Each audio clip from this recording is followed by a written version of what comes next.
Jones, HR Passion Guy.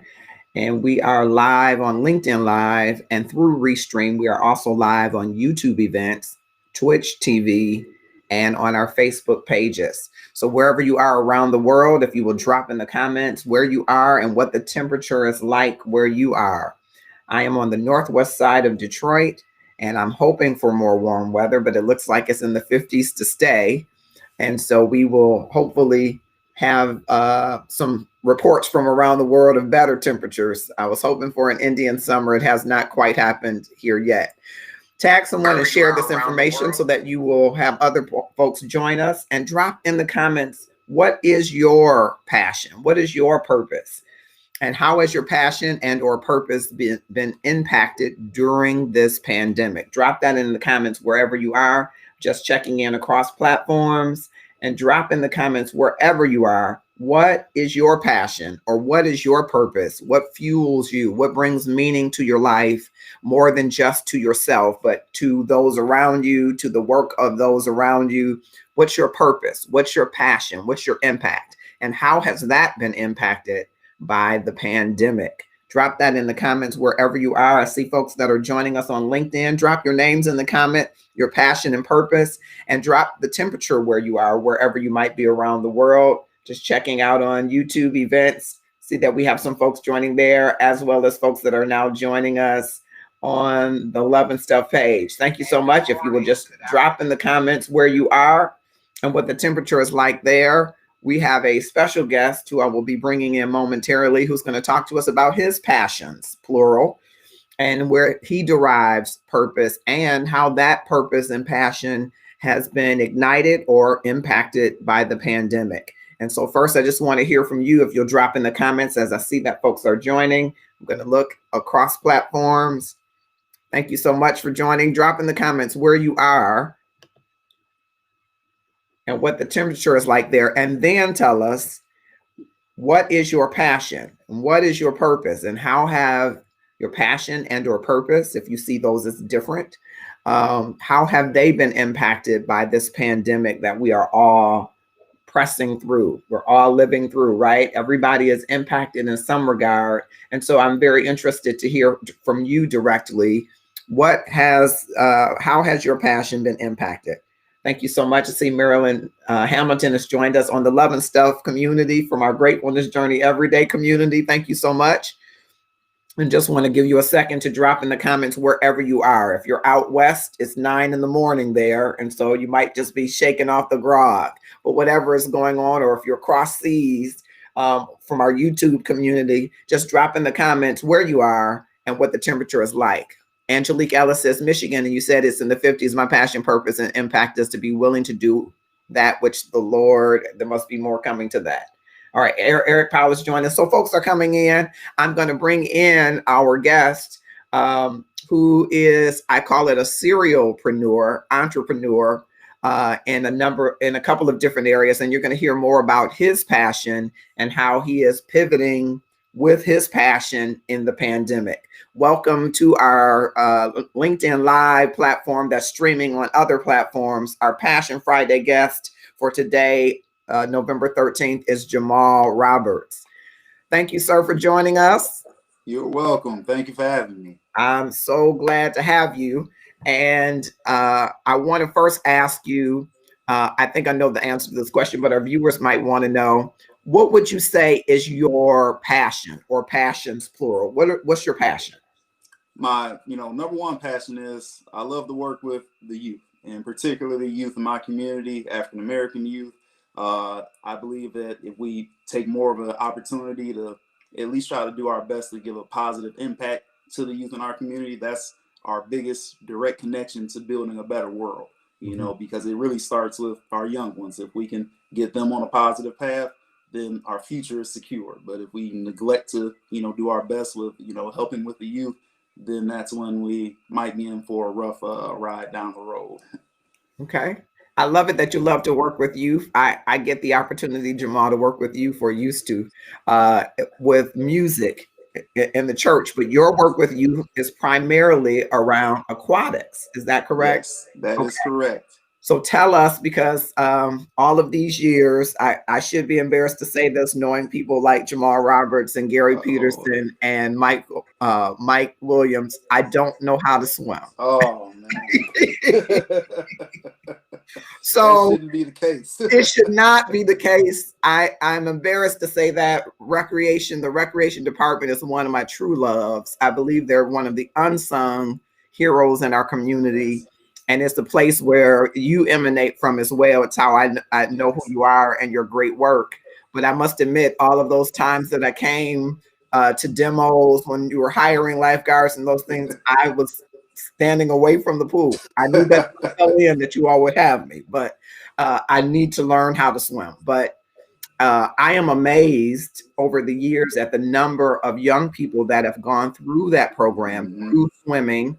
And I just love it that that access is provided as an outlet to young people. So that must be fulfilling work. That must really fill you up. Does it really fill you up to do that work? Oh, it does. I mean, honestly, something like swimming is one of those gifts that it never gets returned. Like if you know how to swim, you got that for life. No matter Okay. where you go, it's some peace of mind that you always have with you. And the funny thing about it is, me growing up with it, I really learned how to swim like real swimming skills probably around 11 or 12. Mhm. But being an adult with it, sometimes you don't even realize how important it is to have that skill until you get around other folks who don't have it, and it's like, oh, there's some limitations you have, that I'm fortunate enough to just be able to say I can go to this place or that place and not worry, not have a debilitating fear of being around water that goes over your shoulders and Yeah. things like that. That other people don't have that same luxury. So it's definitely when they say a life skill, it is a life skill. You have it for life, and it's something that definitely makes a difference in a positive way. Yeah. So I'm behind the times. I gotta catch up It's never too late. as soon as we can get to a pool. So you said around 11 is when you really start building the skills. When did you first start swimming and what brought you to that? How did you get involved in swimming in aquatics? So it started off. I can't remember the exact days, but I was a young kid during the summer times. My brother and I we used to spend a lot of days at our grandmother's house, and she was the first one that introduced us to our rec center in our area, which is Adams Bustle Recreation Center, Wow. where almost all my swimming roots are kind of based around. Go Adams But Buxel. Yeah. yes, yes. But that's where I first started getting into a pool, and at that time, I didn't know how to swim at all. Obviously, I was just splashing water and whatnot, and I was not putting my face in the water. And Mhm. a lot of people might not even, think of this because I'm a swim coach now and a, competitive swimmer. But when I had my first swim lessons, I was not trying to put my face in the water even for the instructors. Wow. My first swim lessons when I was younger, I was, just terrified of anything that involved water being over my shoulders or having even water splashing up on my cheek. That made me uncomfortable. Wow. But I stayed going to the center. We always were in the pool area, and then eventually I got more comfortable in the water. Probably around the age of around late 10 or 11. And then that's when I'm like, okay, it's time for me to go ahead and start putting my face in the water and at least learning how to float and all the little stuff. So a lot of the more basic skills I actually kind of started trying to teach myself. It came outside of formal swim lessons, Mhm. but from that point, it got when I was around 12. I needed something to do at the rec center. I was getting a little bit too old for the day camp program at Mhm. the center, and I wanted something to do, and I saw that there was a flyer and posted somewhere around the center that said that there was a summer swim team there, and I'm like, well, I'm just getting my self-taught skills together in the pool. Let me see about trying to develop those a little bit further, and I said, let me go ahead and give this a try, and then that's where my competitive swimming career started from that summer program.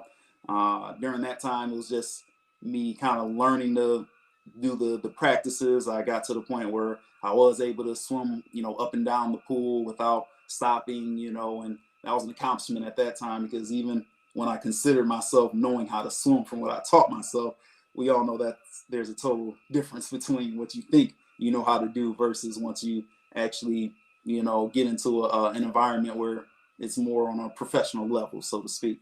But then, I, actually got to the point where I could start swimming laps without stopping. Still rough around the edges on every, skill and all the strokes. But later on, that at the end of the summer, obviously the summer swim team was, over with. But then that's when I found out that there was a USS swim team. So that's for USA Swimming. That's the typical acronym for. But there was a swim club that trained there called Tiger Shark Swim Team. And then that's when I met my first, USS coach, Coach Sherman.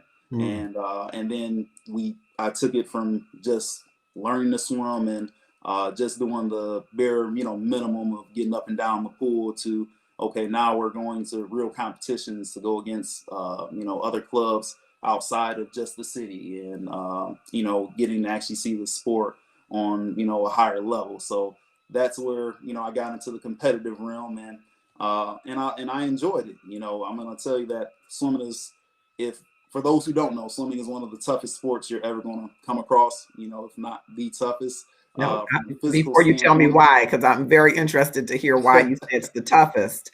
But basically, you grew up in the swimming, aquatics, and recreation. It sounds like, and so Yes, it was a big part. I want to ask you, who were some of your mentors, or who are some of your mentors? Seeing that you grew up right there in Adams Bustle on the west side of Detroit in that swim program, who are some of your mentors that you thought, hey, I'm gonna become an instructor, or I'm gonna do my own thing like them? Who are some of your mentors? Well, I would say probably the person that had the biggest impact in my competitive swimming, arena was Coach Sermon. My first USS swim coach. He got me to develop a passion for competitive swimming. Mhm. Who actually kind of poured into us, where it was more than just somebody that was there just going through the motions, but Mhm. actually took an interest in trying to develop the athletes, and Mhm. actually caring about our results and Mhm. caring about what we were doing. So I would say that was probably you know the person who had the most impact, especially in the early stages of swimming. Because if I didn't run into him, then probably it wouldn't have, everything else from that point would not have gone the way it has gone in terms of me being involved in competitive swimming. So I would probably say he had the biggest impact. Another person that was really instrumental in my getting involved in coaching, which is what I do mostly right now, was who kind of created the jumping off point was Dewan Sample. So he Okay. was the head guard at the Recreation Center, Adams Butzel. And once I started lifeguarding at the same center at Adams Butzel, he asked if I wanted to get involved with helping the summer swim team with assisting with the coaching there. And then I said, sure. I mean, I enjoyed teaching more than I did just sitting on deck and watching people go by. So I'm like, sure, that sounds, like something I'm interested in.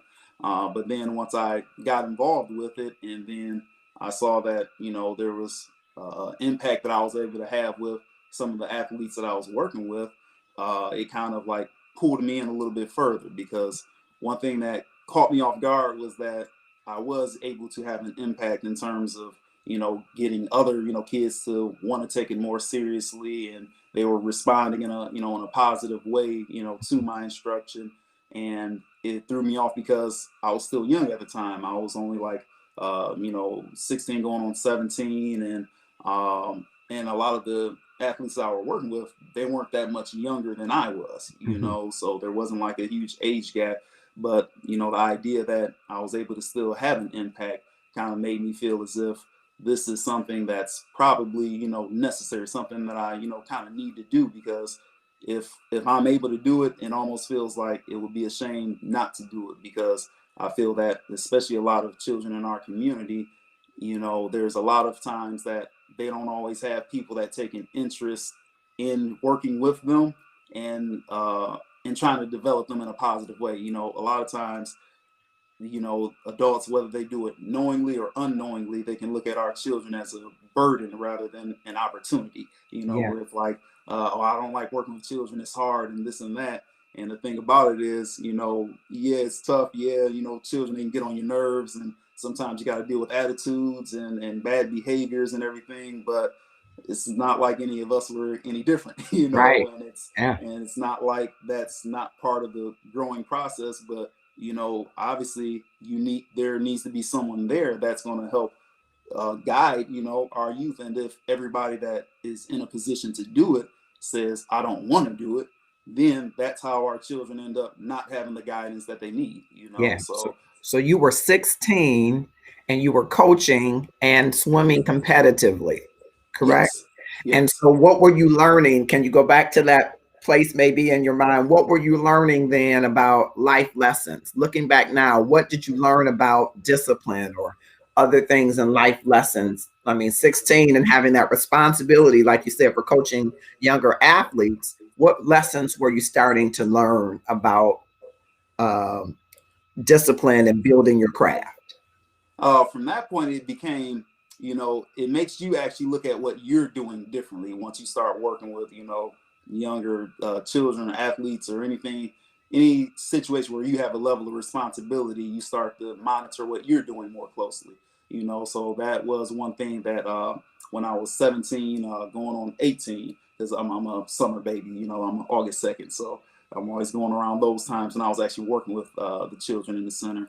Mhm. But when you start, having that level of responsibility, you start looking at what you're doing more closely, and the impact that it had for me particularly was I started to pay attention to my swimming, and how I'm doing things from a skill standpoint, and paying attention to my form and the way I'm training a little bit more closely, or I should say a lot more closely. Mhm. And it actually became, even more serious once I got into college, because even when I was in college, once I started, I was at Wayne State, so I was still in the area. I'm still in Detroit and everything. I didn't start swimming my first year. I still swam throughout high school, but once I graduated, I was fine with just focusing on moving forward, and just focusing on academics and the next steps of growing into adulthood. So I didn't swim my first year, I just said, and I'm just focused on making sure I take care of my academics, which I did. I did well and everything. But when I was also went back later that next summer, at the same rec center where I'm working at, and working with the children more and more, then some of the older athletes, the teenagers on the team, kind of inspired me to kind of think like, well, you know what, I'm still young, I still swim a little bit, so what, why don't I go ahead and give this another shot, and I'll try to go ahead and swim collegiately, and try to swim for Wayne State. So later that year, I went back to try to join the team. At that point, they had already once the fall started, fall semester started, their team was already full. The roster was already full. So I didn't, join that year. Coach let me know that, if you just keep coming during the rec hour times, as long as we see you out here actually, putting some work in, then we'll look at you, for the following season and see about getting started then. And then that's what I did for that year. And I was still, at that point, I would still come in a couple of days out of the week. Usually, I believe it was Fridays and Saturdays to work with the kids during the fall, winter and spring and everything, all throughout the year. I was coming in year round at that point to work with the children instead of just the summer times. And then the next year, I was able to join the swim team at Wayne State. And then that's where things really kind of took off from a coaching standpoint, because once I joined the team there, I got a whole new experience with competitive swimming. Yeah. I was able to see like, wow, this is what real training is. Okay, so this is really what swimming at a high level means. Even just being around other really strong competitive swimmers, because Wayne State is a Division II swim program, but we were one of the top Division II swimming programs in the nation. So I was able to swim with some really fast guys. I was able to see what, okay, this is what real speed looks like. All right, this is what strong quality coaching and training programs. This is what it looks like.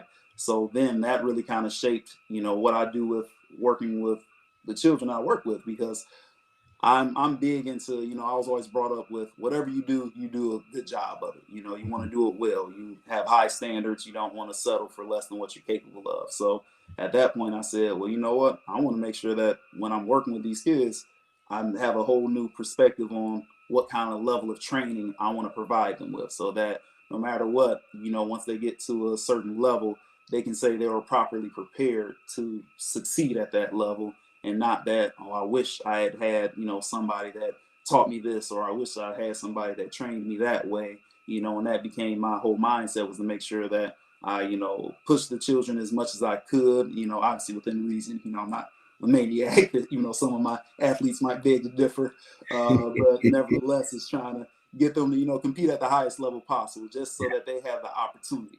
Obviously, everybody's not going to go to that level, but you want to at least make sure that you open the door for them to do it, rather than deciding beforehand what someone will or will not accomplish. You want to make sure that you give every opportunity to your athletes as a coach to be able to succeed at it. So that's when I became more serious about really trying to coach at the highest level possible.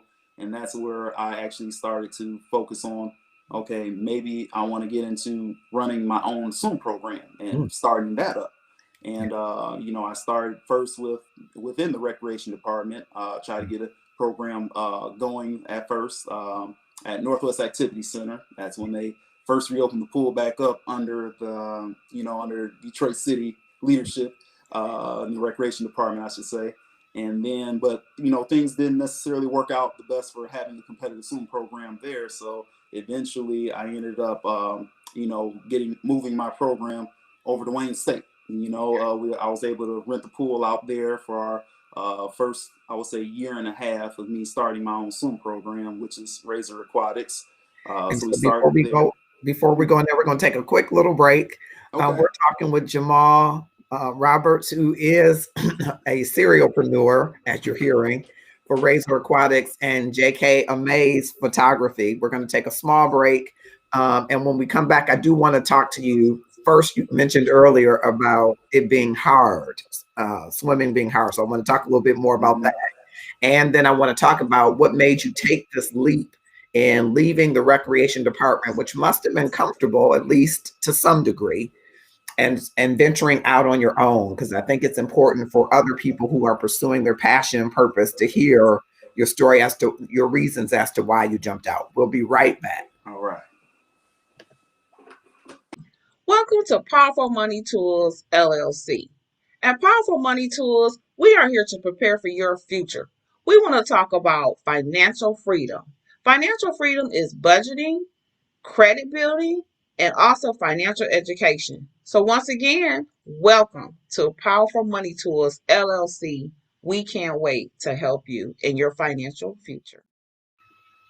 All right, that was Christina Smith, another member of our Love and Stuff community who has her own company, Powerful Money Tools LLC. If you want to get your finances together and your credit, she is someone that you want to reach on either platform. We're talking today with Jamal Roberts, who is the owner of Razor Aquatics and the owner of JkAmaze Photography. Did I say that correct? Yes. JkAmaze. All right. Photography, and talking to him about his passion. So you mentioned in the earlier segment that swimming is hard. Now, I'm sure I don't want to hear that because I don't know how to swim. So now I'm like, I don't know if I want to learn. But when you say swimming is hard, and having swam competitively, which I want to find out what were some of your accomplishments in doing that. When you say swimming is hard, Jamal, what do you mean?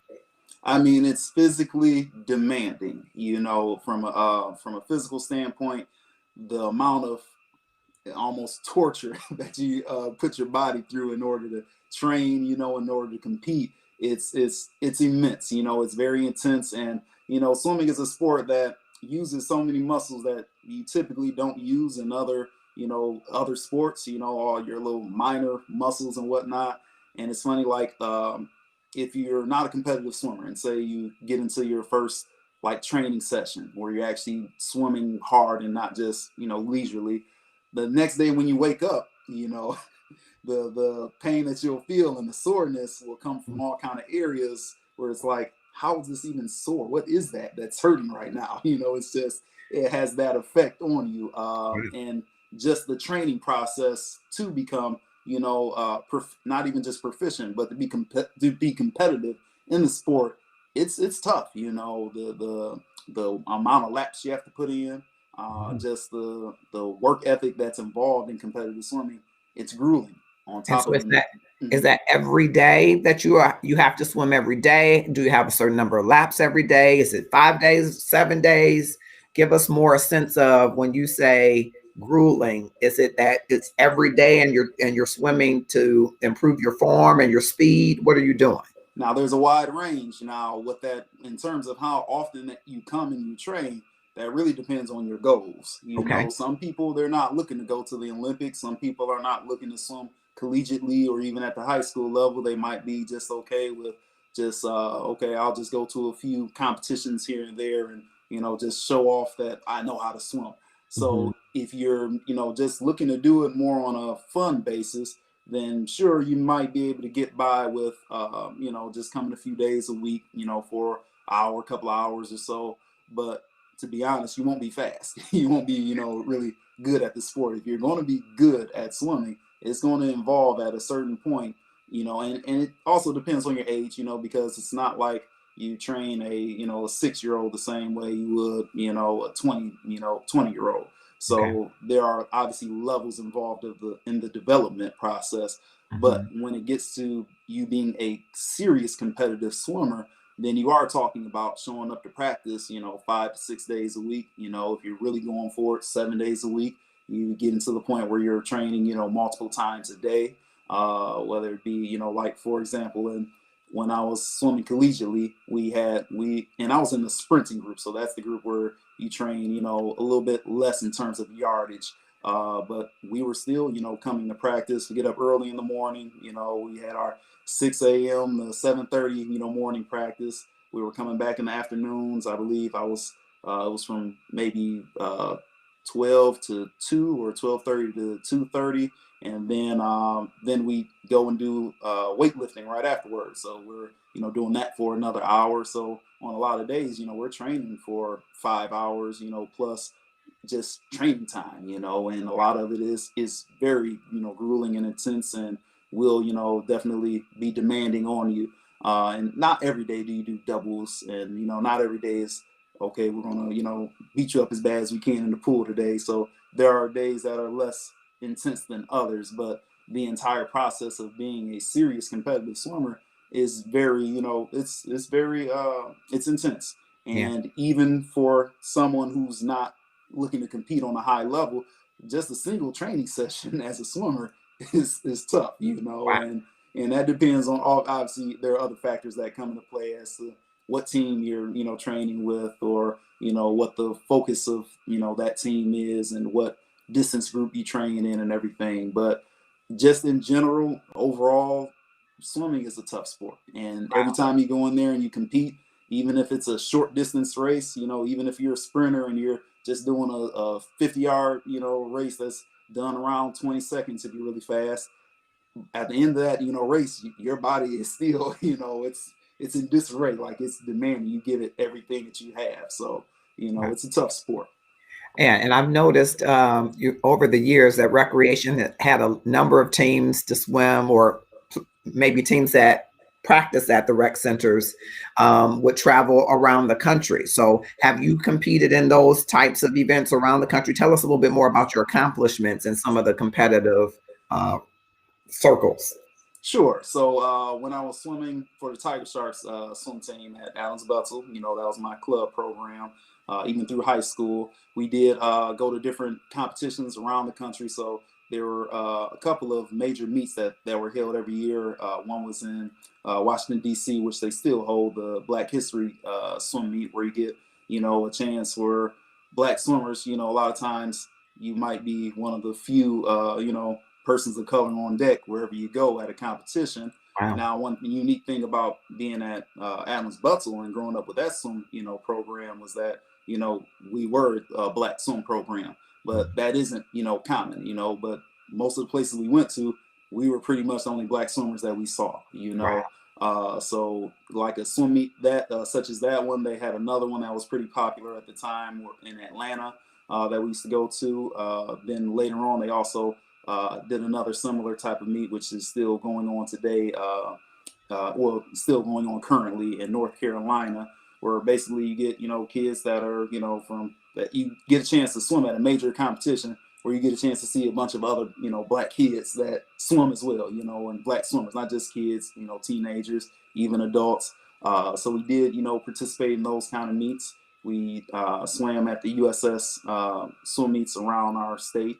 I ended up, swimming in high school as well. So in my and during my time, in the general area, in the Detroit area, I was considered fast, especially like in high school. Pretty much any event that I would get into, it was going to be, I was going to be in medal contention for, whatever the event was.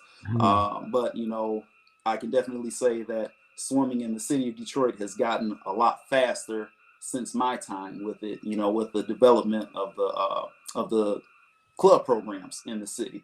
Because I'm going to tell you, I'm never one to overblow my accomplishments. I said I was, faster around the city, at that time.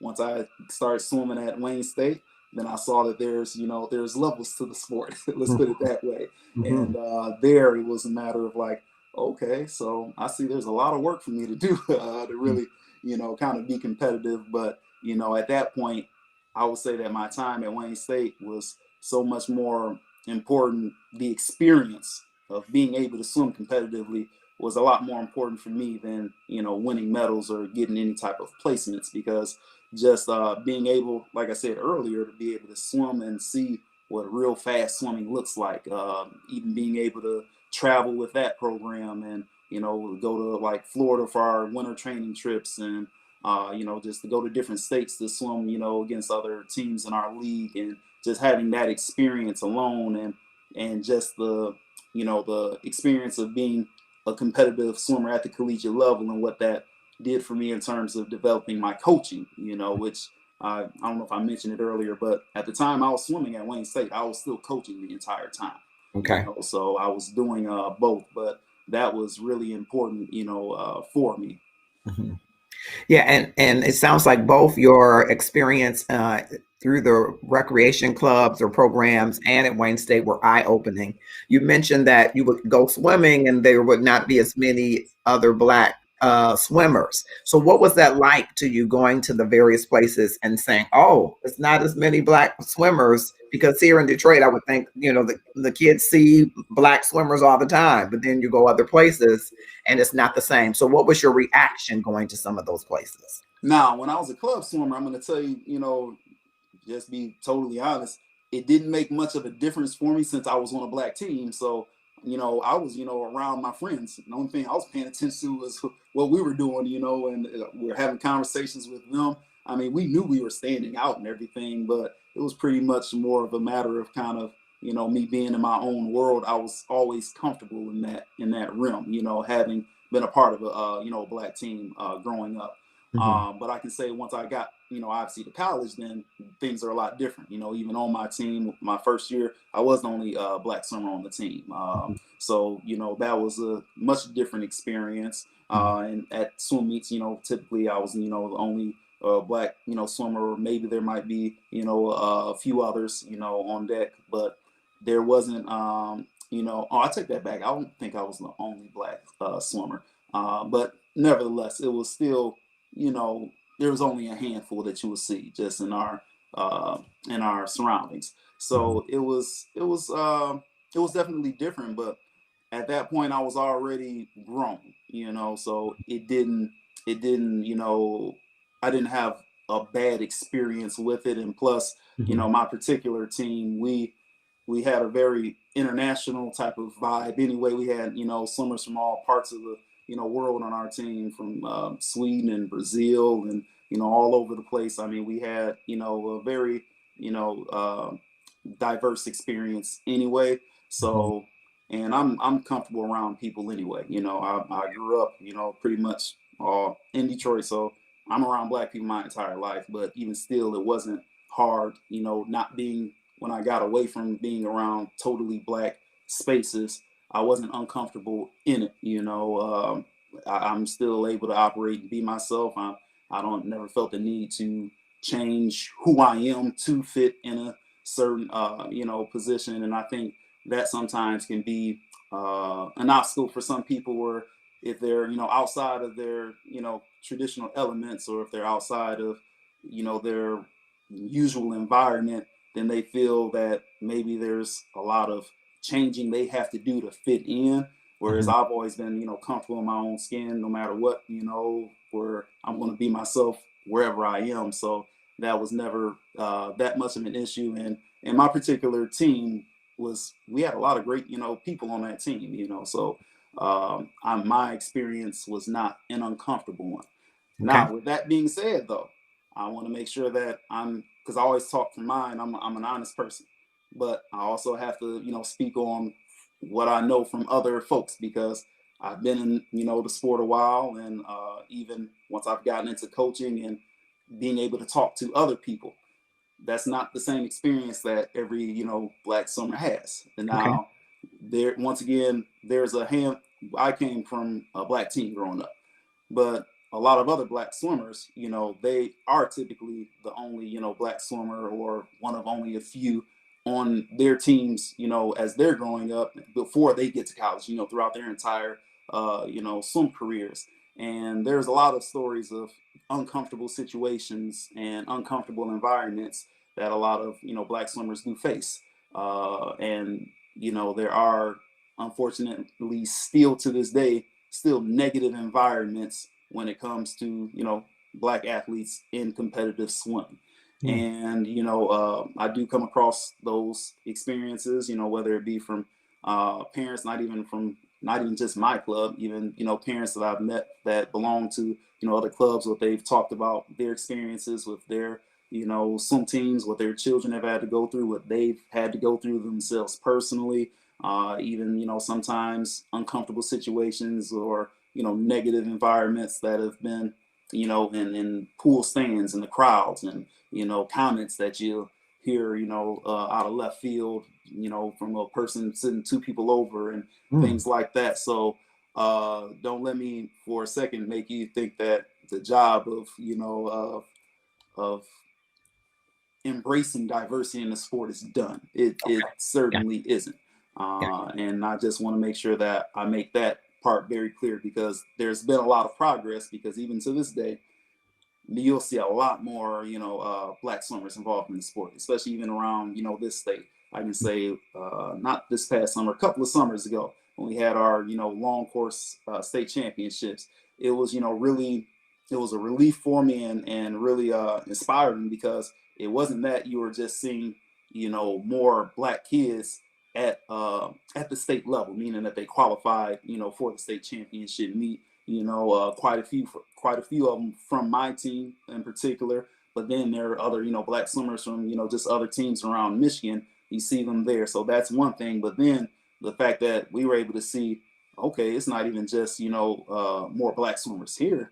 Black swimmers getting up to the podiums that are Mhm. getting first place medals. Where you're seeing, oh wow, I just saw three black kids up on the podium at the same time. So like that's really inspiring, that Yeah.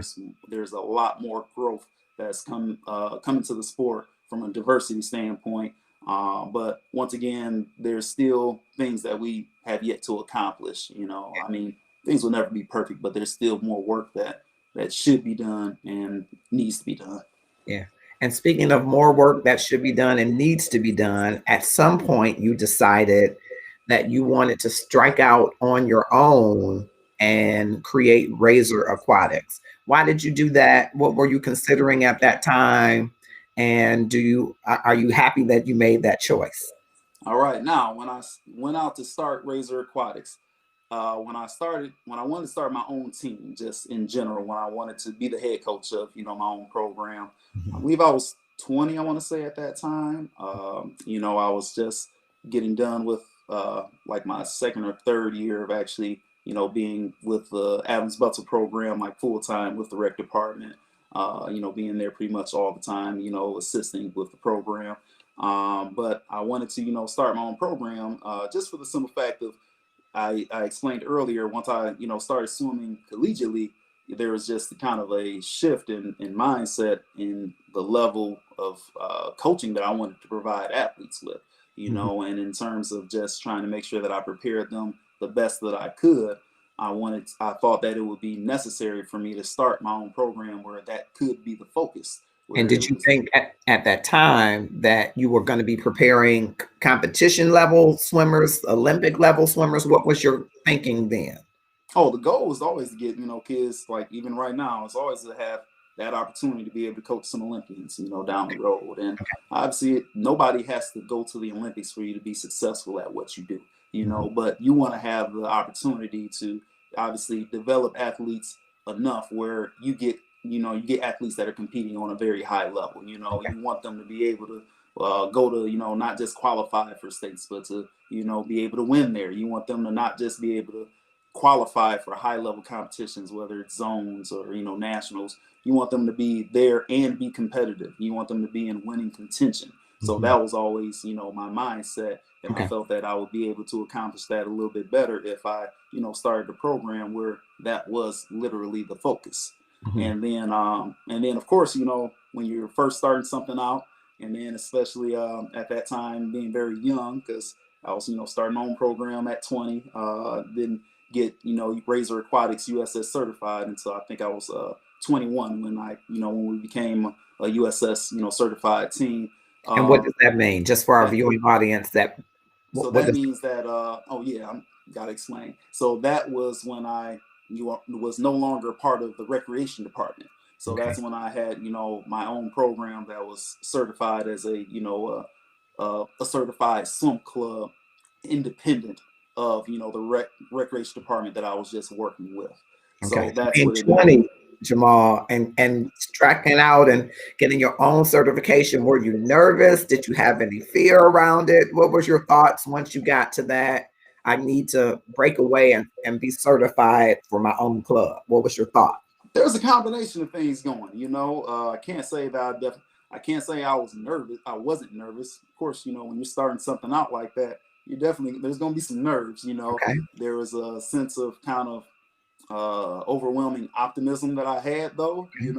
Okay. And which was a good and a challenging thing to have at the time, because that optimism was definitely, it made it easy for me to go ahead and make that move, to go ahead and do it without reservations that would have made me put it off. Mhm. But at the same time, it also kind of prevented maybe me taking care of some more preparations first, Okay. making sure that I had more things in order, when starting the program with more plans in place, because when it came to me starting the program, it was just like, I'm going to get this thing going, we're going to make it work, and things are going to, they're going to happen, and I'll, take care of each step as I get to it, versus kind of planning each step ahead of time and knowing how I was going to accomplish, every step of the way before I started walking.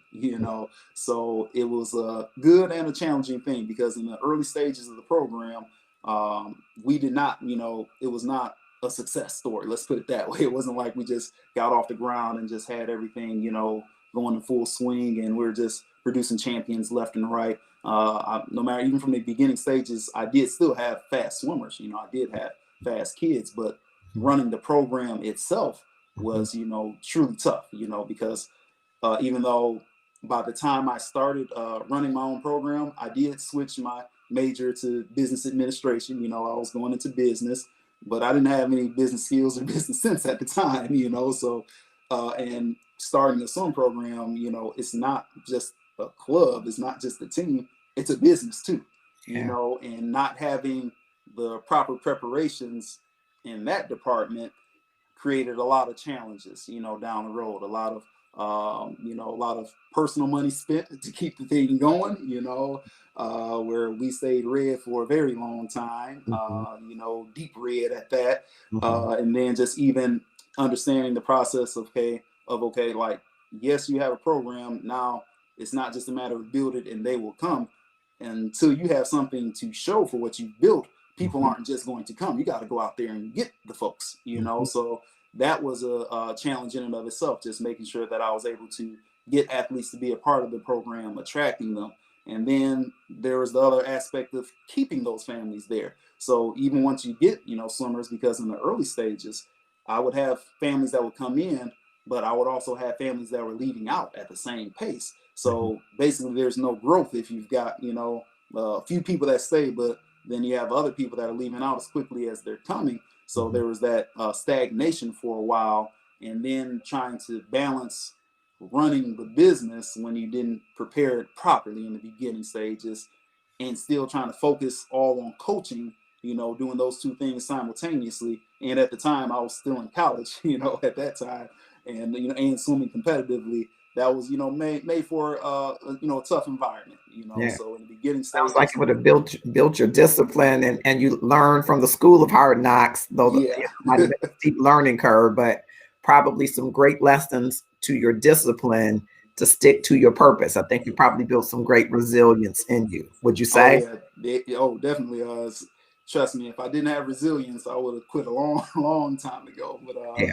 But I yeah, want to it speak to definitely you a little kept me. bit and pivot a little bit just right there about sticking to it and having resilience, because then March comes of 2020 and the pandemic hits. And so you must have to have resilience if the pandemic hits and majorly impacts your business. I mean, pools, rec centers, schools would have all been closed down, and those would have been places that you would have used to train. So, what happened? Take us back to March of this year when the pandemic hit. How did Razor Aquatics respond? All right, let me. I'll start a little bit before that because I got into basically beginning stages, but then there's also the part where the program did grow, and the program did become more successful, and pretty much over the past, I want to say 3 to 4 years is where we started to have a lot of our growth as a program in terms of getting more athletes to be a part of it, having more families on the team that were sticking around, and getting a lot more results out of our swimmers. Getting kids that were swimming, placing very highly at major competitions. So things were definitely been on in an ascension for a number of years And, leading up until this point. and Jamal, so what happened that moved you from? Was it just that you got better and learned lessons and learned some business skills? What happened that you saw this ascension and growth? Couple of things, one was what you did mention was that, of course, over time you get better at at whatever it is you do, whatever your craft is. Hopefully, with Hopefully, experience, yeah, comes development. So yeah. yes, there was that thing. I definitely would say I am a better coach now than obviously when I first started, and that's no knock on me when I first started. I feel I was good back then, but as with anything that you do, you should get better, over time. So that had a lot to do with it. But I would say the major difference with starting to see growth of the program was a change in standards when I had to switch from it being just a matter of whoever wants to come on in, and then we'll hopefully get your kid to swim really good. It became more of a matter of, okay, if you're looking to be a part of the program, this is what we are looking for from our families in terms of commitment and in terms of dedication, attendance. And once I started to put those type of policies in effect, that's when we started to have a lot more growth in terms of our results and numbers. We had people that were more serious about swimming before joining the program. We had standards that we put in place even when it comes to our tryouts. Like a lot of before I didn't have any tryouts.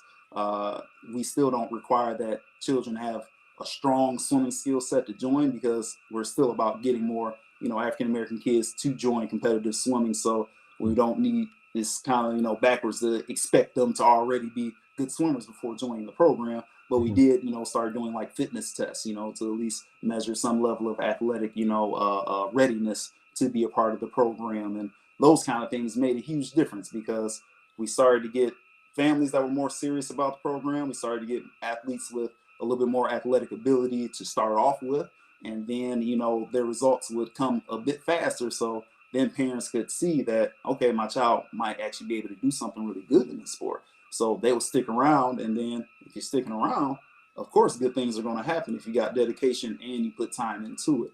So that's when we really started to see more success, taking place within the program. Mhm. And still along the way, there's always things that can be improved, and things that were, you learn things that you can do better. There's never been a point where we've reached a level of of perfection that we can just, sit on and rest on our laurels or anything like that. But Mhm. nevertheless, there was a significant difference in, the quality of the program as of late versus when I first started. Okay. Let's put So it you that had way. improved program quality, fine-tuned the policies, started to have years of growth over growth over growth, and then we come to a pandemic. This is our tough point right here. This Yeah. this is really hard because at this point, since it hit us, whether it was mid or late March, when things really started to shut down all over the place, we have yet to be in the pool since then. Wow. At the beginning, obviously, everything was shut down. All the pools. No one was getting access to, water to swim. Mhm. So everyone was in the same boat at that time. Mhm. Then, when things started to open up slowly, there were places that would, open their pools.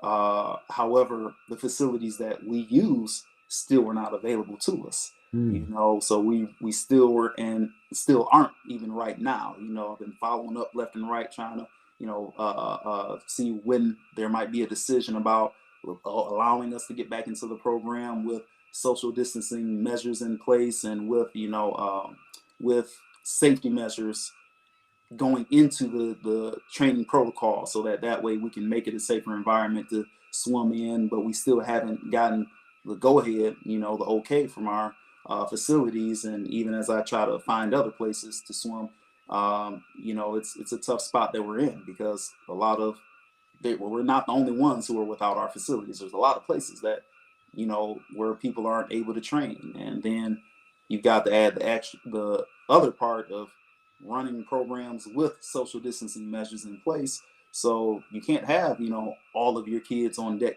at the same time the way you once did. So now we're talking about having to break things up into multiple sessions, and that involves more, pool time and everything. So it becomes more and more scarce to be able to find it, and that's one of the situations that we're dealing with right now. So we've done the best that we can up until this point. Like in the summertime, once things were opening back up, we did start doing outdoor conditioning so we can try to at least keep the kids in shape. So we were doing sessions of small groups at a time, and going outside to the park and doing running, doing our calisthenics, just doing a variety of different exercises to stay in shape.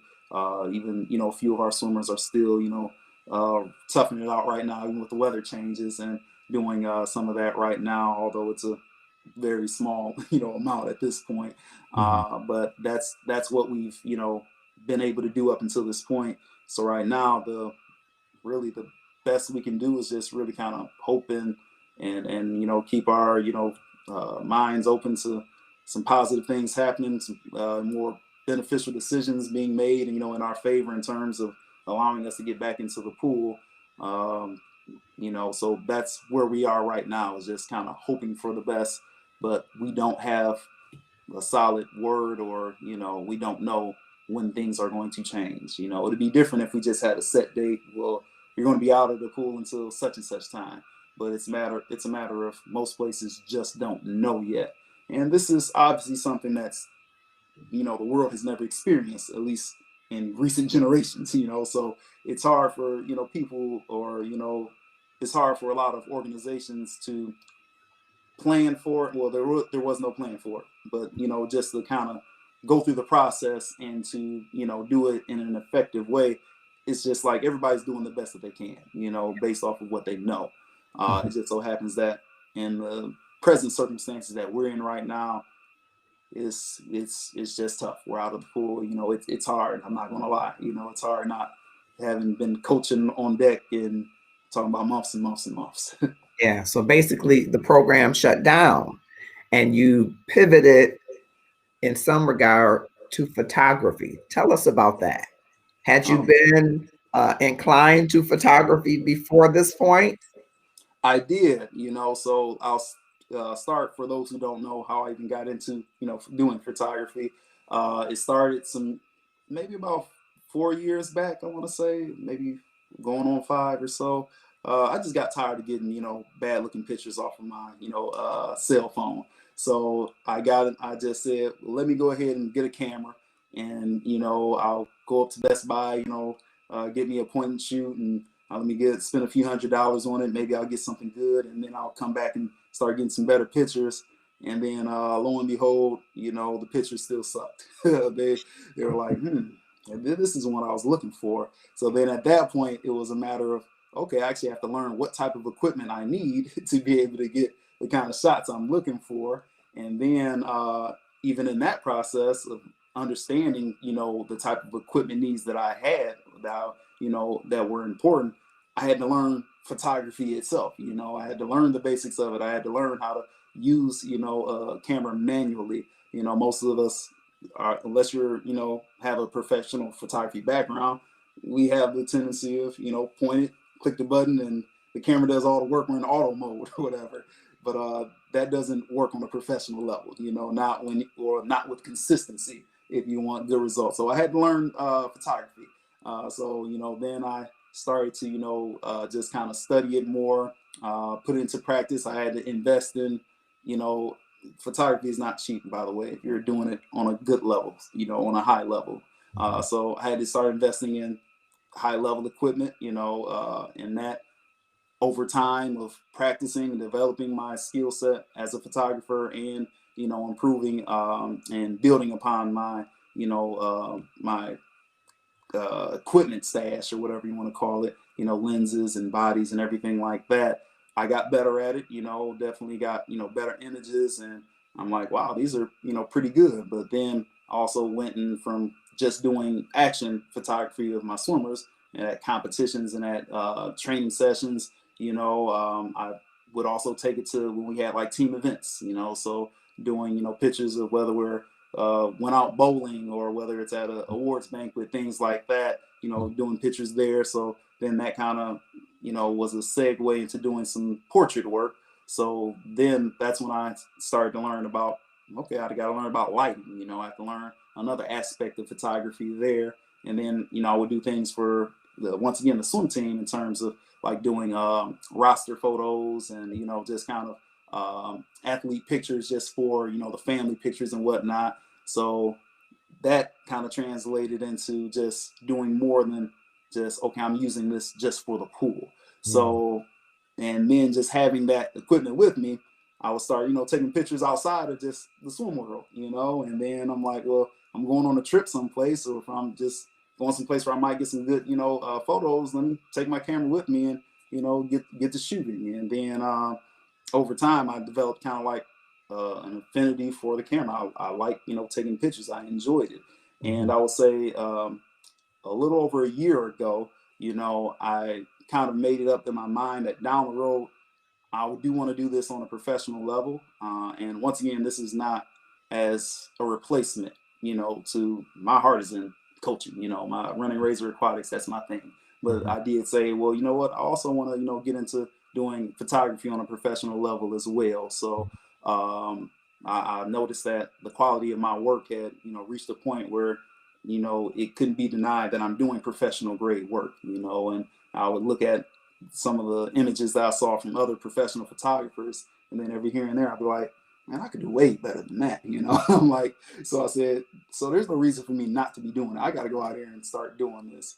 But once again, like I said, I made that kind of leap mentally about a little over a year ago. But being busy with running the program, it just kind of got to the point where it was one of those things where I kept finding it easy to put it off another month. But then we got. Oh, looks like we dropped out for a second. Something happened there. You back with us? Okay. Back. All right. All right. But then the pandemic hits, and the one thing that it did for just about everybody is it slowed things down. So there was no longer that obstacle of I'm just busy right now, so that's the reason why I can't just go full steam and set up this professional photography brand. It got to the point now where it's like, okay, I've got time to think about this, I've got time to plan it out, I've got time to actually really do this. So as of recently, I've been actually picking up more work as a professional photographer. So I've been doing jobs, I've been building up my portfolio of work, and it's still in the early stages, but nevertheless, over the past few months, I've been able to do quite a bit of work that I was able to build up a body of, of images that anybody can see, and you can see that, okay, if you use me for a project, you're going to get some good stuff. So you're available now as a freelancer full time? Yeah, so right now I'm just I do the freelance job, because right now I'm still deciding like where I really want to focus my specialty into, because I have an artistic mindset. I like doing a lot of different things. So there's a lot of things where I really like doing portrait work. I also like doing action photography. I like doing travel photography. I like doing a number of different things. So, and I've noticed that I'm good at multiple areas of it. So it's not a matter of, okay, I'm good at doing action, but my work in the portrait realm is less substantial, or it's just not up to par with what I do over here.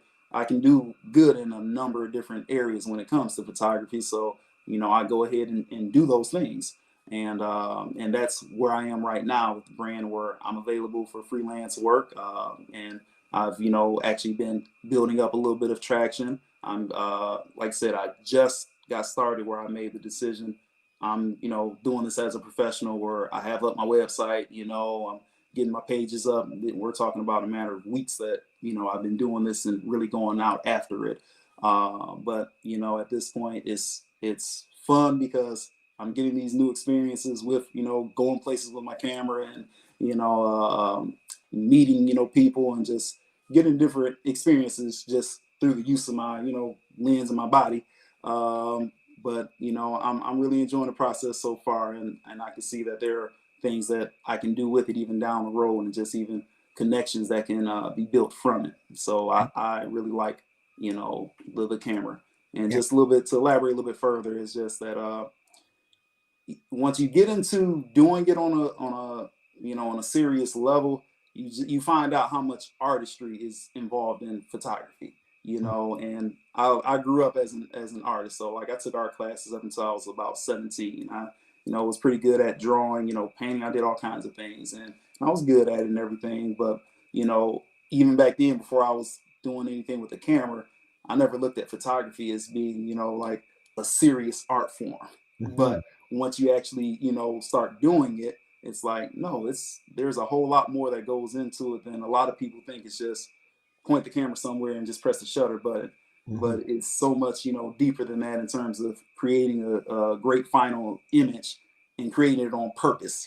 Not just because you're just shooting all over the place, and then you found a good shot every one out of every 1600 or whatever.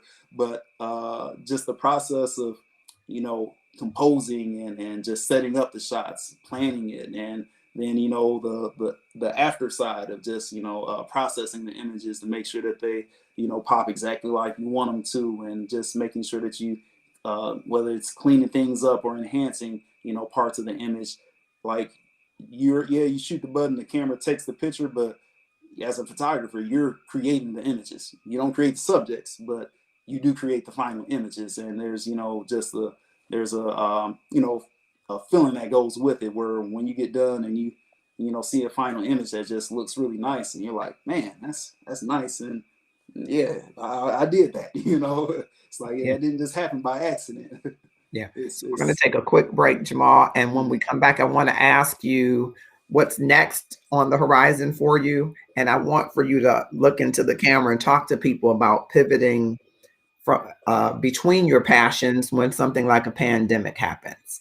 Hang tight. We'll be right back. I just wanted to touch in the comments. I see Angelique says that there's a new NFL app. She says you should invent a patent or something, some underwater photographs or something. So we'll have to share that information with you. We'll be right back. All right.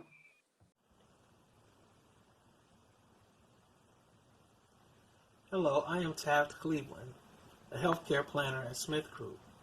Smith Group is one of the largest architecture and engineering firms in the world. I currently serve on the Corporate Justice, Equity, Diversity, and Inclusion Committee, known as JkAmaze. My focus is on recruitment, promotion, and retention. This summer, we all experienced the trauma of watching George Floyd, a black man, killed in police custody. As a result, Floyd's death triggered worldwide protests against police brutality and systemic racism. Many companies began having uncomfortable conversations that led them to add Black Lives Matter, anti-racist language, and JEDI to the websites and company mission statements. As I began researching ways to address systemic racism and diversity, I reached out to Marcus Holmes of HR Passion LLC. He encouraged transparency with our goals and visions to advance racial equity for underrepresented groups, particularly African Americans, and suggested that the leadership must be diversity and inclusion focused. You know, oftentimes people of color are overlooked for promotions they deserve. They are routinely viewed as being token minorities. But Marcus created a competency checklist that assesses and measures employee performances and holds leadership accountable. This checklist is equitable not only for promoting people of color internally, but also recruiting underrepresented minorities who are seeking employment as well. You know, a project of this magnitude could have easily taken 12 months. However, with the help of Marcus, we were able to recommend changes in 3 months, which saved our company valuable time and resources.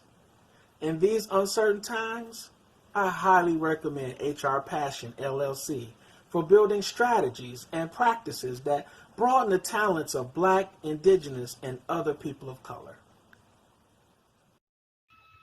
All right, we are back with Jamal Roberts, talking with him about JkAmaze. Now, we talked a little bit about Razor Aquatics, his aquatics company, and he's pivoted in another part of his passion, always being a creative, but pivoting in a new area of art into photography. So I want to ask you, Jamal, what's next on the horizon for Razor Aquatics and or for JkAmaze? All right, for Razor Aquatics, I'm hoping that we can get back into the pool soon. Be nice if this whole pandemic just went away, but nevertheless, I'm just hoping for the opportunity for us to get back into the pool and for us to just weather the whole COVID storm the best that we can while still, getting our training in. So, Razor Aquatics, I mean, we're here to continue building what we've been building and try to even do it even on a higher level. Like I mentioned earlier, the pandemic definitely has given us the opportunity to take time and just reflect on things. It's given us time, where we can actually just say, I'm going to put some plans in action. I'm going to put some plans in place. So once we get back to the pool, I did have plans to definitely enhance the program in terms of making it even more geared toward just being a serious program where we're focusing on, okay, we're getting these kids to compete at a high level, and we're going to make sure that we put every step in place that we can to make sure that it's done by design and to make sure that we improve like our organizational foundations and to make sure that everything that we do with the program is to focus more on making it even more professional. We're always going to have that family atmosphere because one thing about being a part of Razor Aquatics is, I care about every athlete that I work with. It's not, nobody's just a number on the team. That's one thing that I do feel separates my program versus from a lot of other programs. Whereas, I don't just have a bunch of clients on the program. No, I have a bunch of, families that are a part of this team that create a larger family. So, that element and that environment will always be consistent, where when you become a part of the program, you become an important member, whether you're a beginner, whether you're an advanced swimmer, whether you're, new to the team, or whether you've been on the team for a number of years. And I'm pretty sure plenty of families can attest to the experience that as soon as I get members on the team, they get attention. They're treated like part of the team. They don't have to earn attention or anything like that. No, you're one of us. That's a part of the program, from the very get-go. So that, like I said, that will always remain consistent. But moving forward, it's just a matter of we're going to be laser focusing on just develop every area that we can improve our organization, as a program where it's more about doing everything that we do by design versus just things we do things some things good and then hope that other things happen and work out on their own. No, it's a matter of, okay, we're going to make sure that we put processes in place where everything is where expectations are consistent, Yeah. and results are consistent. So that's the plan with Razor Aquatics. And oh, go ahead. With JkAmaze. And with JkAmaze, my plan is to continue getting out there with my camera. I'm going to, continue taking on projects. And with this coming about more recently, I want to just really kind of make sure that with it, once again, Razor Aquatics, that's where I'm at. That's been my main thing. I'm always gonna be in my community. But with JkAmaze, it also allows me to, get out there and have a little bit more. I don't want to just say it's not all about fun, even though I enjoy it, totally. But just to get more experience, with there, because the camera, even just in the short period of time that I've been, focusing more heavily on the photography side, it's given me the opportunity, to get new experiences. It's given me the chance to, meet people indirectly, where I, run into one client and then they get me in touch with someone else where I just, meet a lot of, interesting, folks and build a lot of connections. And I want to continue with that and just see, honestly, with that, I want to see, what opportunities can come about, because I'm still in the early stages with this. I have a plan to, go ahead and shoot, but down the road, it's going to obviously become more specialized as I find things that one thing that works better than another, or some opportunities that are more abundant over in this, category versus in another category. But right now, I'm enjoying the process and just being open to every, opportunity and experience that I can get from it. Yeah.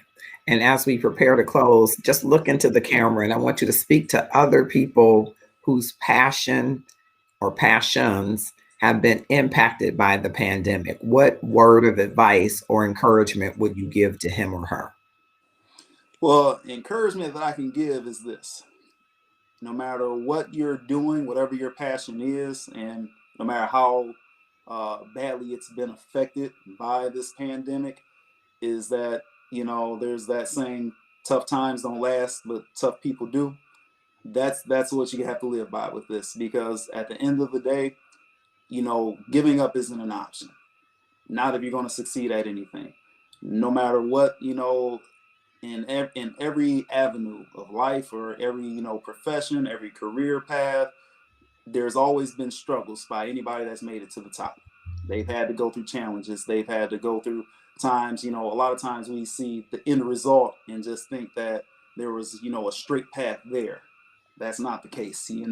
When you get to be, good at something that you're, passionate about, when you actually go from it just being a passion to something that's actually provided, a lifestyle for you, there's a meandering road that you have to go through. There's all kind of hurdles you have to go through. There's all kind of tough times, and there are going to be times where it's like, I don't know if I can do this anymore, and you just have to remember that those are temporary, feelings. That isn't just the end result of, what, that this hard day that you're having, that day is going to be over. When the sun goes down and it comes back up, you got a new day. And you always have to keep that in mind, because you always want to realize that no matter how tough your situation is, there's somebody out there that's battling the same, tough type of situation or even worse one, and they made it. And you got to remember that you'll make it too. So that's the word of encouragement that I would give to anybody, is that don't think that when you come across a challenge that it was something that wasn't supposed to happen, or why did this happen to me. No, they happen to everybody. It's, tough times and tough situations, they're experienced by everyone, and don't take it personally when you have to experience yours. The only thing that you want to do is just realize that, just say, when you experience those, challenges, especially from this pandemic, is just say, I'm going to take it and I'm going to overcome it. and nothing's going to stop me. That's what I would say to everyone when it comes to pursuing your passions. Wonderful. Thank you, Jamal Roberts. I really appreciate having you today. Where can people reach you if they want to follow Razor Aquatics in the event that they want to get some lessons? Or where can they follow you for JkAmaze? So how can they reach you? All right, for Razor Aquatics, you can go to our website, which is razoraquatics.com or razorswimteam.com. That's where you can find out, basically the strong gist of the program. Right now, we're out of the pool, so we can't accept swimmers at the current moment.